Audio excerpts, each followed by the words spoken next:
नहीं, आवाज नहीं आई। नहीं, मैं कुछ मांग सकता हूं आपसे, आप देंगे, लेकिन प्रॉमिस बनना चाहिए। लेकिन खेल कूद वाला नहीं मांग रहा हूं, कुछ और मांग रहा। लो, डर गए। नहीं, मैं सच बताऊं, मैं कुछ मांगना चाहता हूं आज आपसे। देखिए, ये 15 अगस्त कल आप लोग थे। देश आपको कितना प्यार करता है, देश आपको कितना सम्मान करता है, ये आप सबने अनुभव किया है। इसका देश को बहुत लाभ हो सकता है। आप बहुत कुछ कंट्रीब्यूट कर सकते हैं। और जब आज़ादी के 75 साल हुए हैं, तो मैं आपसे, क्योंकि आप खेलकूद के व्यक्ति हैं और जो आपकी महारत है वो ही चीज आप करें, ये मेरी अपेक्षा है। 2023 15 अगस्त, करीब करीब 2 साल आपके पास होंगे। क्या इस 2 साल में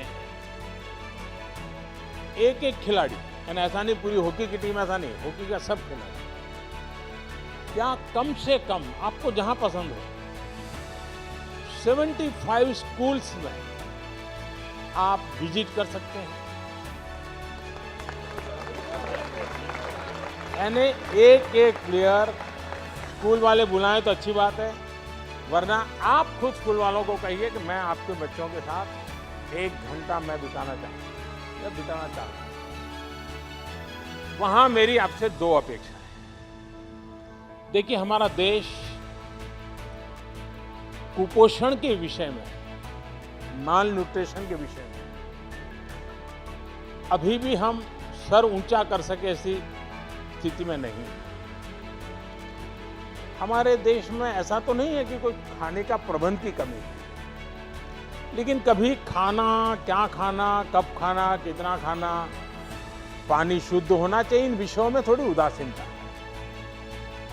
अगर एक खिलाड़ी जाकर के बच्चों को कहते हैं कि आपको एक खाना चाहिए, वरना तो मुझे तो मालूम है, मैं जिस परिवार और जिस माहौल से आया हूँ, बच्चों को कुछ भी, को क्या कहेगा, बाजरे की रोटी और गुड़ दे दो बस। उसको लगता ही नहीं कि मुझे सब्जी वगैरह खानी चाहिए। ऐसा ही होता है। क्या आप उन लोगों को समझा सकते हो कि संतुलित आहार का क्या महत्व है? बचपन से इन चीज़ों को शरीर में क्या जरूरी है? और आप इस विषय को तैयार कर सकते हैं, बराबर नोट बना करके एक टीचर की तरह तैयार कर सकते हैं। और ऐसी स्कूल में जाकर के एक लेक्चर पोषण के संबंध में, न्यूट्रिशन वैल्यू के संबंध में, क्योंकि खिलाड़ी के जीवन में वो बहुत बड़ा होता है, विकास के लिए भी जुड़ा। तो आज आप हैरान हो जाएंगे, हमारी जो बच्चियां हैं वो 13, 14, 15 साल में ऐसी एनेमिक कंडीशन में होती है कभी कभी, और 5 साल 10 साल के बाद जो वो माँ बनेगी, वो बच्चा स्वस्थ पैदा ही नहीं हो सकता। और जिस देश का बचपन स्वस्थ न हो, वो देश भी कभी स्वस्थ नहीं हो सकता।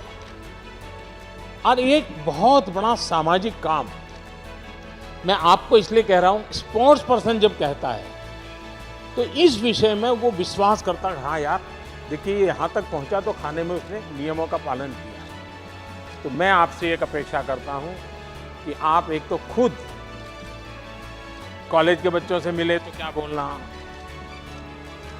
स्कूल के बच्चों से मिले तो क्या मिला बताना, प्राइमरी बच्चों से मिले, ऐसे 3-4 विषय तैयार करके ऑनलाइन सब अवेलेबल होता है। मैं भी आपको नोट भेज दे, डिपार्टमेंट ऐसी व्यवस्था करूंगा। लेकिन आप एक लेक्चर तैयार कीजिए और उनको समझाइए, और मैं समझता हूं कि एक बहुत बड़ी सेवा होगी। दूसरा, आप किसी भी खेल के खिलाड़ी हो सकता है उस स्कूल में वो खेल नहीं होगा, लेकिन क्या आप 10 मिनट 15 मिनट मैदान में उस स्कूल के बच्चों के साथ कोई भी खेल खेलेंगे क्या? आप कल्पना नहीं कर सकते उनके जीवन में कितना बड़ा प्रेरक होगा। चाहे वो कबड्डी खेल लीजिए, खो खो खेल लीजिए, अगर वॉलीबॉल चलता है वॉलीबॉल खेलिए, 10 मिनट उनके साथ खेलिए। वो बच्चे जीवन भर सोचेंगे कि ओलंपिक में जो खेल करके आए थे उनके साथ मुझे खेलने का मौका मिला। वही बड़ा मोटिवेशन होता है। तो मैं आपसे ये 2 चीज़ें मांगता हूँ, देंगे आप लोग? पक्का देंगे? लेकिन आप मुझे फ़ोटो वहाँ की स्कूल की अपलोड करना। तो आप 75 स्कूल की आपकी फ़ोटो मैं देखूँगा, उसमें भाषण देता हुआ देखूँगा, भाषण का वीडियो भी दे सकते हैं, और खेल खेल रहे हैं बच्चों के साथ, वो भी मैं देखना चाहूँगा। तो करेंगे? चलिए, बहुत बहुत धन्यवाद। और एक मेरा सुझाव है कि आपने टोक्यो में गए, कई खिलाड़ियों से बातचीत हुई होगी, वहाँ की व्यवस्थाएं देखी होगी। भारत में इंफ्रास्ट्रक्चर में क्या इम्प्रूवमेंट करना चाहिए, व्यवस्थाओं में क्या बदलाव करना चाहिए, हमारी प्रक्रियाओं में क्या बदलाव करना चाहिए। अगर आप कोई लिखित नोट मुझे भेजेंगे, तो ऐसे नोट अगर आप मुझे भेजेंगे, मैं पक्का मानता हूं कि सरकार को ये निर्णय करने में बहुत मदद होगी। क्योंकि जब खिलाड़ी बताता है तो उसमें ज़मीनी हकीकतें होती हैं, और इसलिए करेक्शन की संभावना भी बहुत रहती है। तो आप इसको करें, यही मेरी शुभकामनाएं। बहुत बहुत धन्यवाद।